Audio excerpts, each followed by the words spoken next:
Irregular periods అనేది డిస్ట్రెసింగ్ term.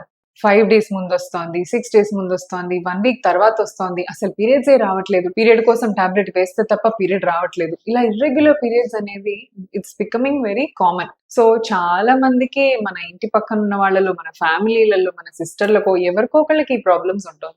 So first of all irregular periods అని ఎప్పుడు అంటాం? When is it called regular, when is it called irregular? Me period గనక ఈ నెల 1st తారీఖు వచ్చి నెక్స్ట్ నెల 1st తారీఖు వస్తే that is a perfect regular cycle.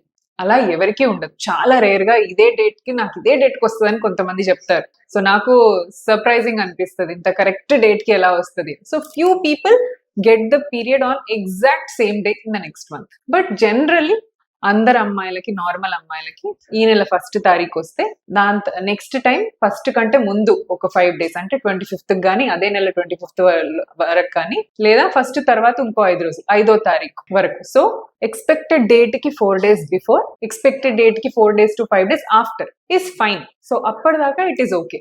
But ఎవరికైతే జస్ట్ 21 డేస్ కంటే త్వరగా పీరియడ్ వచ్చింది, ఈ నెల 1st కి వచ్చి మళ్ళీ 28th కే పీరియడ్ వచ్చేసిందంటే this is called irregular period. ఇది అర్లీ పీరియడ్. నెక్స్ట్ ఈ నెల 1st కి వచ్చి నెక్స్ట్ నెల 1st కి కాకుండా నెక్స్ట్ నెల ఇంకా 15 రోజులు దాటి 35 డేస్ సైకిల్ అయితే దాన్ని కూడా ఇర్రెగ్యులర్ పీరియడ్స్ అంటారు.